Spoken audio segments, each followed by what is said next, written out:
at the Woodstock Fruit Festival 2013. This is Doug Graham, and I'm Jason Gavested, doing a little interview.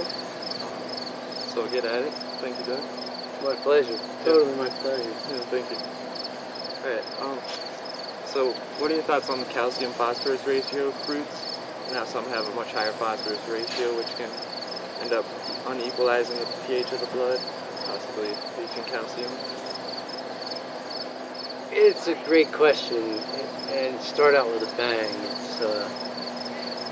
It's an interesting thing when we study nutrition from the ground up and decide, do we really want to look at food for its nutrients or the nutrients that are in food? Do we want to compare our nutritional stats to people eating a standard American cooked diet? Do we want to compare our normal values to the people from whom those normal values were established? We understand we want to have enough calcium or we have problems, no question. But at the same time, what's essentially suggested is that fruits and vegetables aren't any good for you because the calcium-phosphorus ratio is off.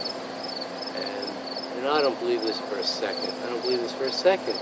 It's like suggesting that the raw food diet works really well, 80-10-10, bing, bing, bing, touches on every button just perfectly except your teeth rot out, which I don't believe for a second. I haven't seen this happen. What's been established in the mainstream, and the problem is that we start thinking that a lot of mainstream problems apply to raw fooders. And I think a certain amount of intelligence needs to be utilized here because some do and some don't. But issues of calcium are not a problem on 80-10-10, where what you need in calcium, and I used to teach this long before I ever thought of or heard of raw foods or 80-10-10, what we need in calcium is to stop consuming the things that cause us to lose calcium, such as drugs, soft drinks, animal fare.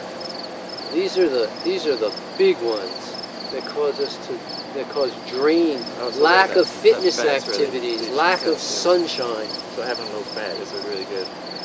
Yeah. I've read that too much fat will also leach to calcium. Too much fat's a problem.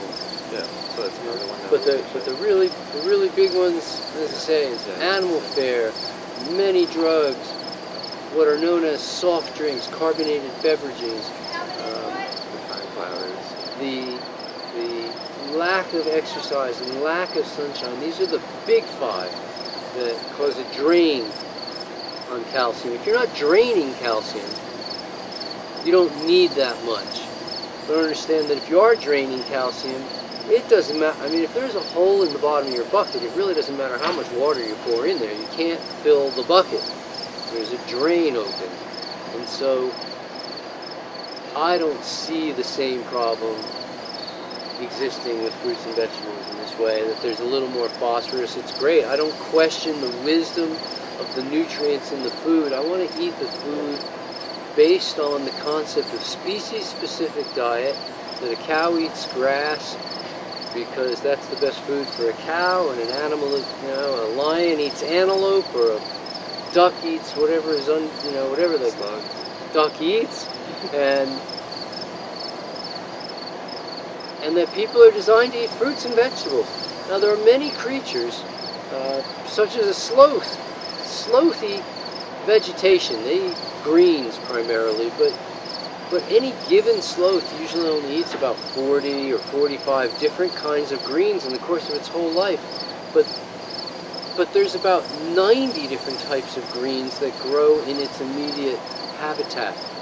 So there's other sloth that might eat different greens than the first one, and it just means that you can have more sloth density because they're not all arguing for the same exact food, but they all eat greens. That's what they eat.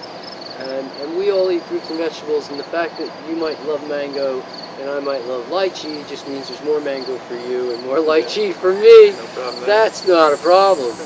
As far as then questioning the nutrient value of this micronutrient or macronutrient or anything else, I don't go there. I understand that the nutrient values, I understand how they were established, and they were established by initially looking at the food that the average German eats and then assessing the nutrients in the food and then saying that's the normal levels. Well, I'm not eating the same as the average German person, eating a lot of meat and a lot of bread and a lot of dairy and a lot of foods that I just would never touch. And so I think if we want to establish proper nutrient values, we look at a person who's eating fruits and vegetables and then assess the nutrients in the fruits and vegetables and say those are the normal levels.